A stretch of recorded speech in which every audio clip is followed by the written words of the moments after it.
Our next speaker is Brian Cox. He's the Chief Executive of the Bioenergy Association, whose members are involved in research, development and production of advanced alternative fuels that a working refinery could blend with current fuel production. Brian is joining us by video link from New Plymouth. Okay, so thanks very much for inviting me, Chris, to outline the bioenergy options that we could be using and doing at the refinery. It's an area that there's a great lot of effort needing to be put into, and it's a shame that if the refinery not being operating, it makes another barrier for us to move forward. Okay, so in terms of the Bioenergy Association, we're a sector group. We're working representing members who are researchers, investors, fuel suppliers, and we cover the liquid, solid and gaseous biofuels. So we cover wood fuel, which is used for combustion, the gas, biogas from organic waste, and we cover liquid biofuels, which is what you need a refinery for. We're talking only about the liquid biofuels in terms of the situation we've got in New Zealand. Is we've got the petrol, diesel, which we do have some options for in terms of electric, but they are constrained. There are issues on that. When we come to aviation and some of the heavy fuel oils, then it becomes much more harder. But this shows the aspect of what we have to address.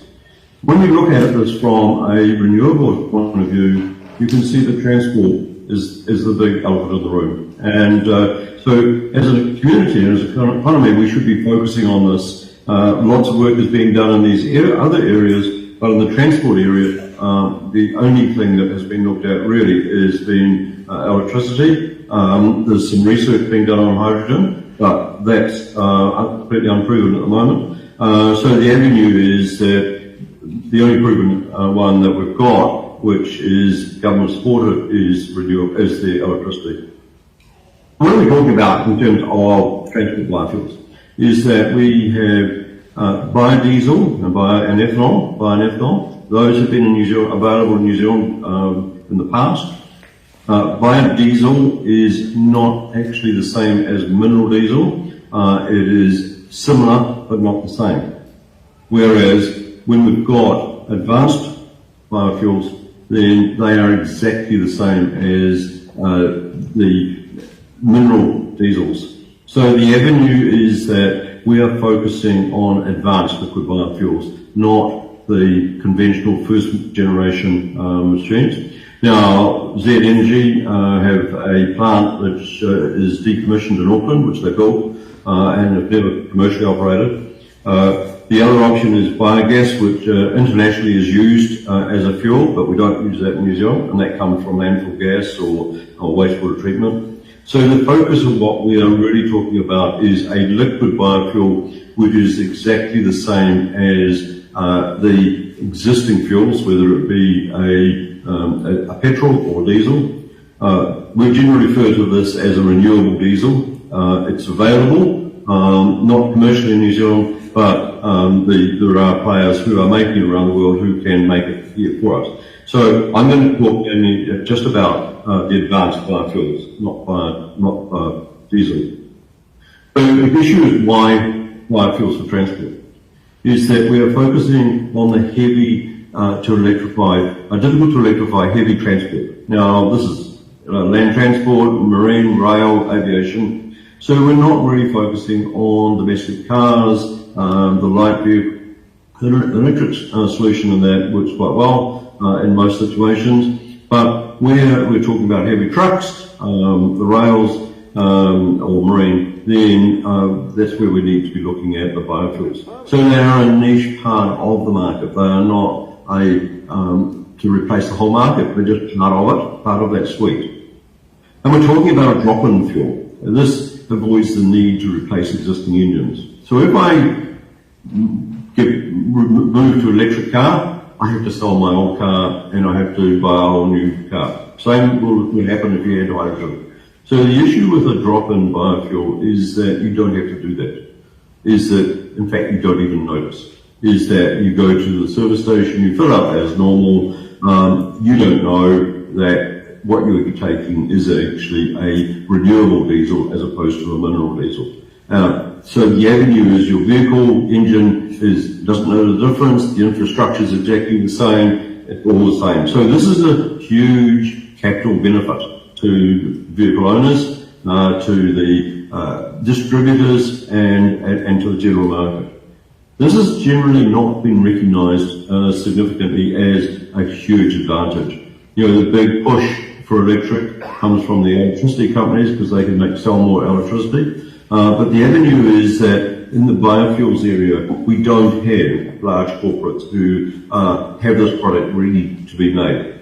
So the avenue is, it's way behind the eight ball on this. One of the issues about the aspect of having our own renewable fuels is that fuel security, and we've seen that with the world situation at the moment on oil. So we can avoid our dependence on international markets. Is that we can also focus on the match with electricity. You know, as electric cars and heat and everything goes to electric, then we are going to need a lot more power stations to make more electricity. Now we can have wind farms, offshore or domestic, we can do more geothermal, we've got more solar. But all of those do have a constraint, but the biggest aspect is that the cheapest ones are already done. So having multi-fuel transport strategy is critical for us, so as we're not putting all our eggs in one basket. We can import. I can have a shipload of renewable diesel into New Zealand within a matter of weeks, not years. We have companies who are making renewable diesels who would love to sell it in New Zealand. So it's not difficult, it's in demand, there's not a lot of it, but it's available. But the avenue is then we can move to making our own. So the domestic production, which is what creates jobs, creates use of our renewable natural resources. So it's good for farmers, it's good for the waste area, it's good for employment of people who can, say, in the petroleum sector at the moment, can repurpose into a biofuel sector. So some of these technologies are already in New Zealand, but the government doesn't recognise them.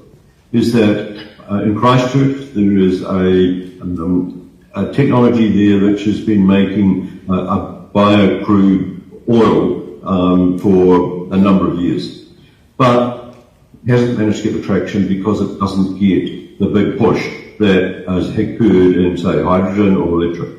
So the avenue is that because of lack of interest from government and not having the large corporates who have a commercial advantage to do it. I mean, solar on roofs is sold by the manufacturers of solar panels.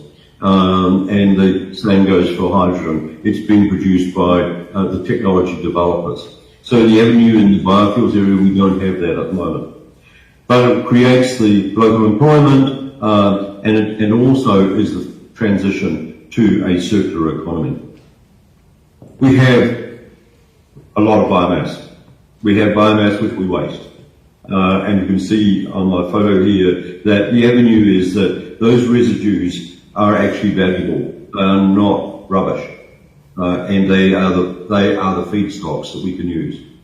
Same goes for organic waste, is that we can take our organics and take them from a landfill, use them to make a biogas which can be used either directly as a fuel or can be a feedstock for making other fuels. So the issue in terms of here is that we have a sector which doesn't have a lot of big corporate players who can see a lot of benefits, a lot of income for themselves, so they're not focused. So as in many markets, is that it requires an assistance to get it started, and we're in that situation at the moment, is that leaving it to the market will just mean that it took years and years and years to do. But doing it now means that we can get the emissions reduction benefits within weeks, not years. We can create new employment within weeks, not years. So it's a complex market, and that's where, unlike say putting solar panels on your roof, is that you go and buy a panel, you put it on your roof, and you have an electrician who can connect it, and if you've got a surplus, you sell it to your local retailer. Now, that's pretty simple. In the biomass sector, it is more complex because the biomass comes from a lot of sources. It's got to be treated along the way. It's got a lot of transport. You've got a whole range of different things. So that complexity means that that's where government assistance can help improve the development of the market. In the aviation area, the Sustainable Aviation Alliance, which has been formed and is working with government to try and make some progress in this area, but nothing's happening in the marine area and nothing's happening in the land transport area. Is that we need to be focusing on bringing these things together. We have offshore investors who are willing to come to New Zealand and deliver or to provide. We need to be focusing on those. So the public investment in research is another area which does need some assistance. Some of the technologies are only emerging, or those that have emerged need assistance to get them from pilot studies to a commercial framework and be able to deliver onto the market. So there's a number of areas in this research where we do need work. We also need, though, from all of these, and most importantly, as a refining capability, is that most of the biotechnologies that are available, they produce a biocrude, and the biocrude needs to be refined to meet fuel specifications. So if we don't have a refinery, which now we don't, we have to build one again. That is a major cost, it's very unfortunate, and it's a shame that the government has let this go to this stage. But the avenue is that we're going to still need to build another one. Now that's just a cost which is completely unnecessary. We could have used the existing one. So thank you for that.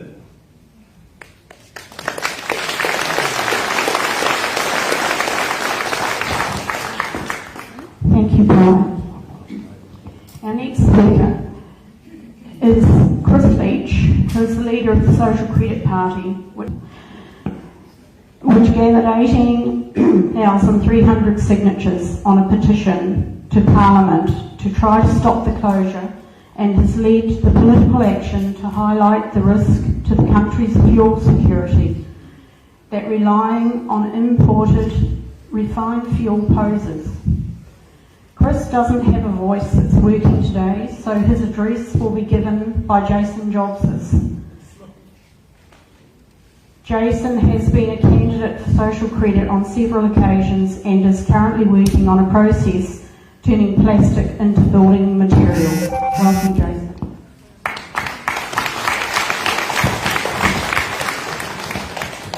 Gotta love this microphone. Hey, good afternoon, everybody. It's really good to see so many people here. It gives me a lot of hope for the future of New Zealand. So, the decision to close the Marsden Point Oil Refinery is nothing more nor less than one driven by profit. It has nothing to do with the age of it, the condition of it, or its capabilities. Many people believe it's old and out of date. That's not the case. While its true maintenance has been less than it should have been since the decision was made offshore by the oil companies that it should be closed, it is in the top third of refineries internationally. The refinery's website boasted this until a few months ago. Quote, "We are a critical link in New Zealand's energy infrastructure and a major economic and social contributor to Northland.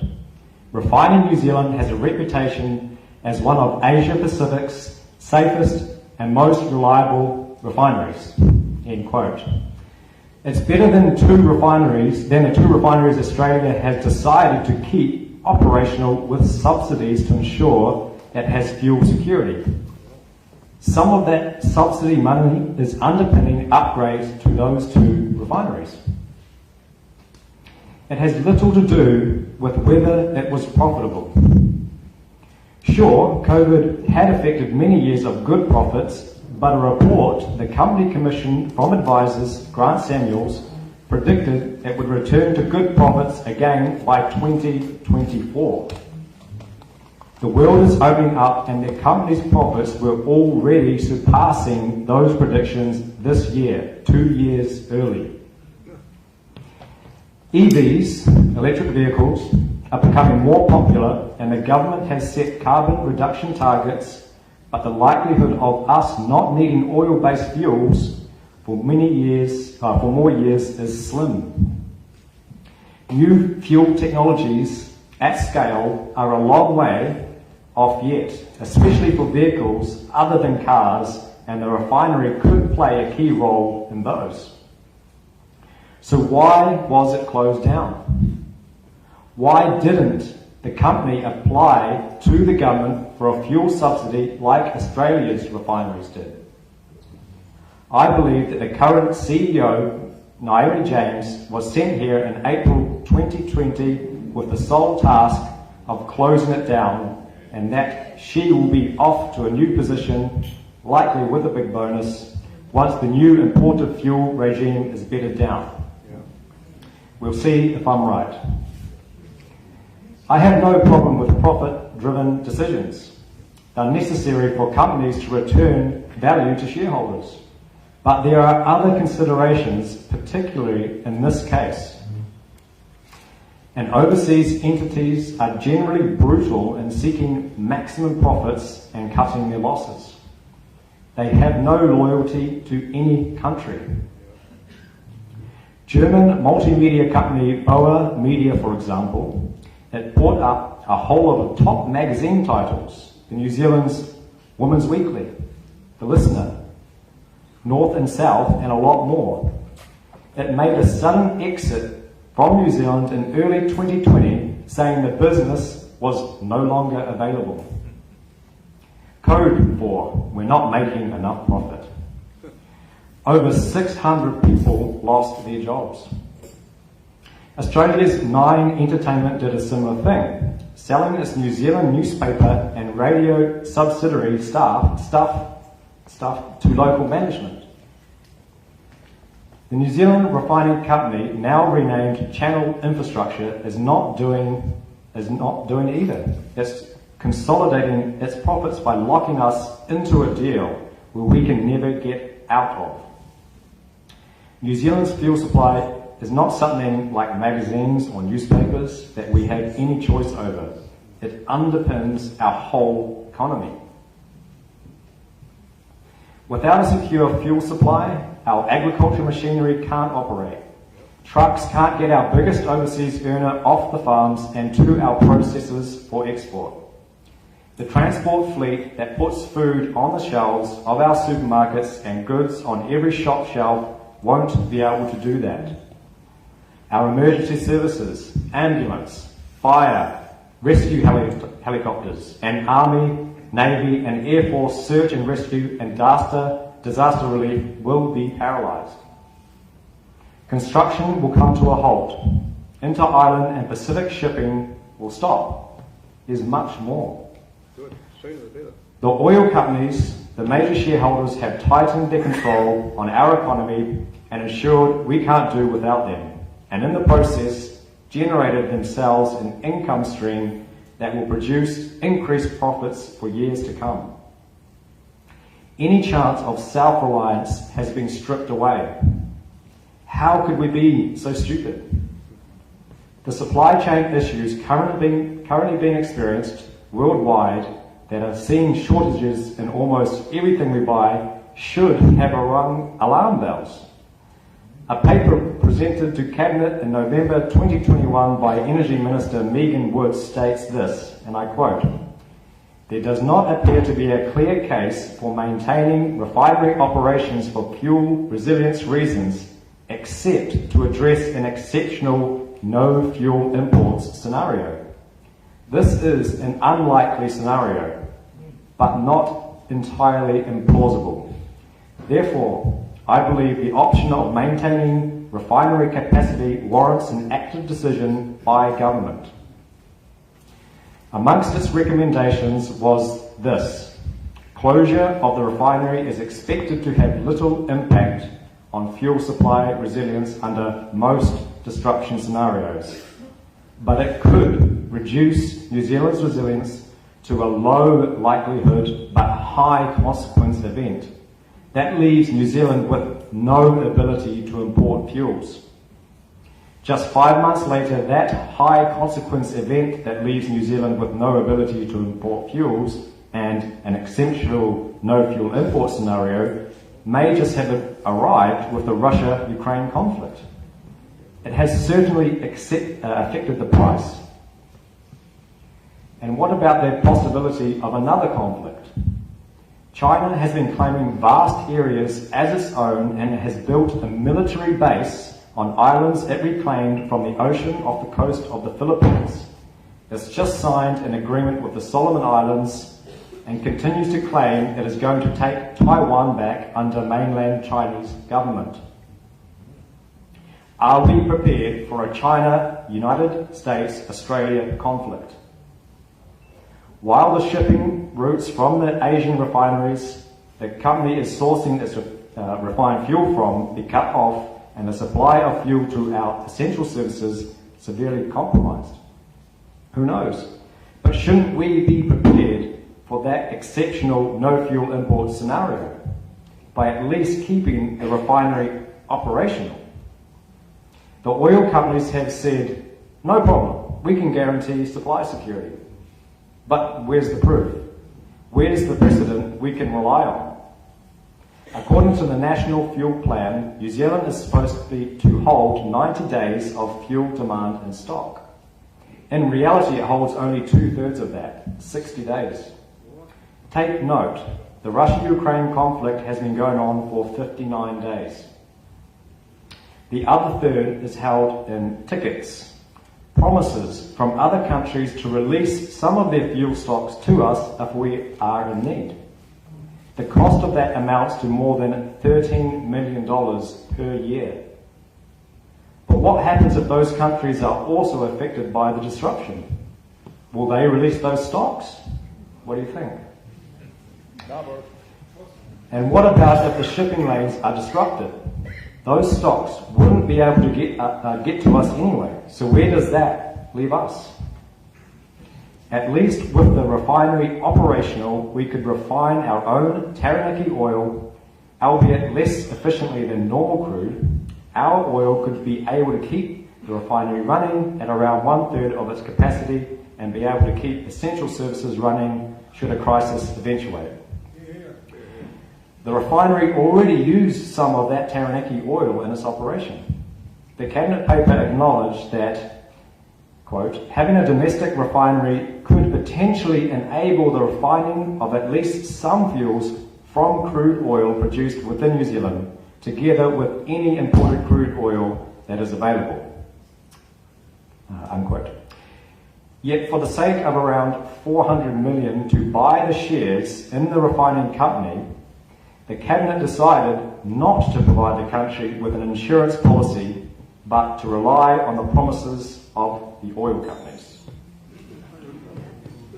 I believe that's one of the most short-sighted decisions government has made, and there are many.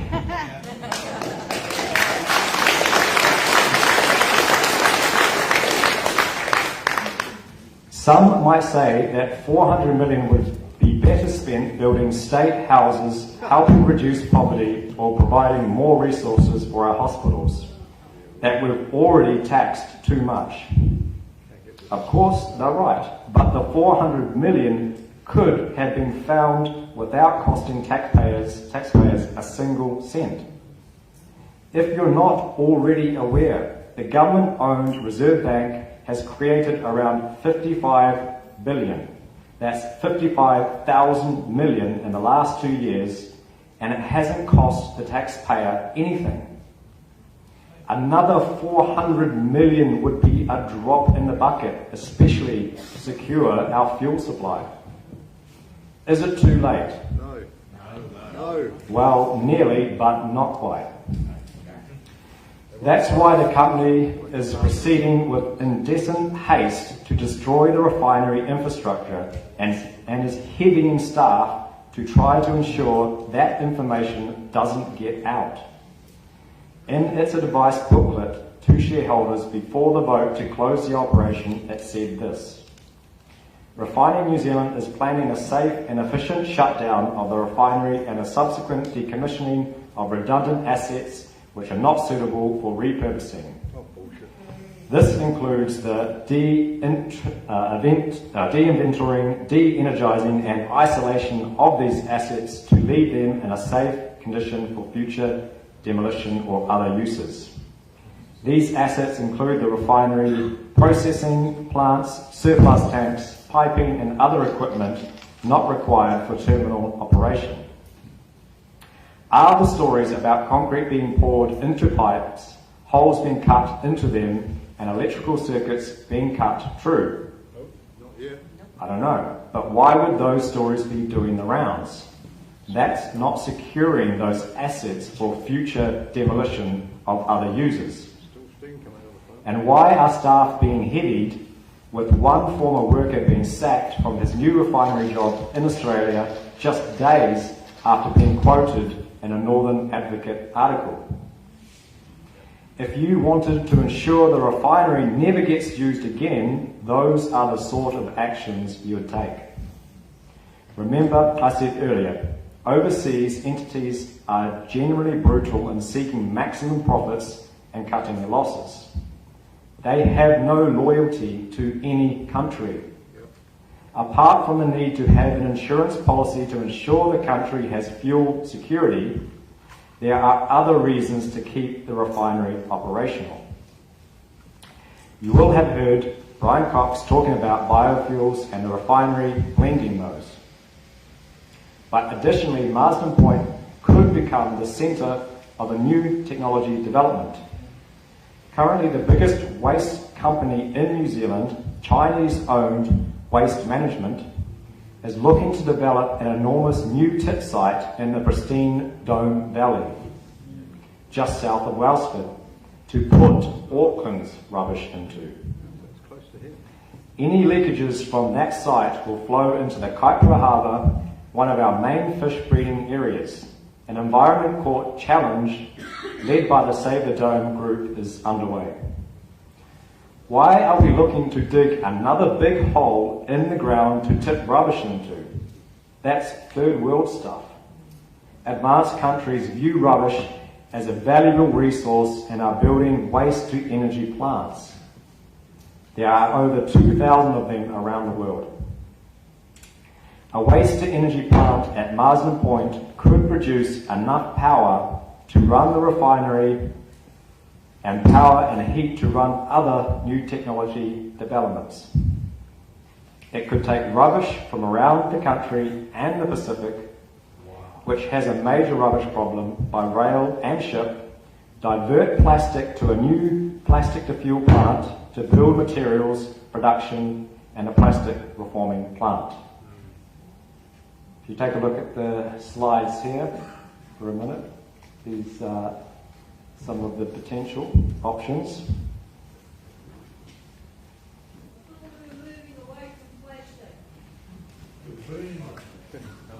We never will, same as Yeah, as long as we have oil, we will have plastic.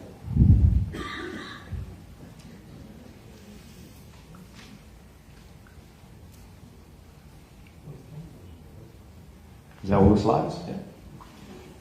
The site could accommodate a plant using carbon capture technology, turning carbon dioxide from the air into fuel. Complementary technologies like a wastewater treatment plant and a desalination plant to provide fresh water could go hand in hand with those other forward-thinking ideas. They are all operating overseas. Without an operating refinery, many of those new technologies become less viable. Why weren't those possibilities part of Cabinet's consideration? They should have been.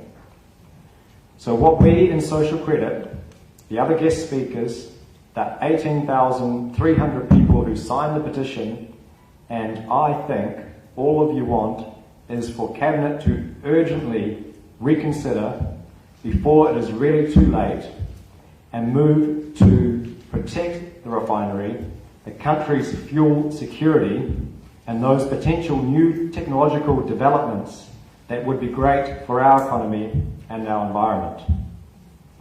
The refinery is not channel infrastructures or the government's to destroy. It's been paid for by the taxes of decades of Kiwis and by fuel users. It belongs to us. It should be retained in working conditions. Thank you all again for coming. Good to see you. Thank you, Jason.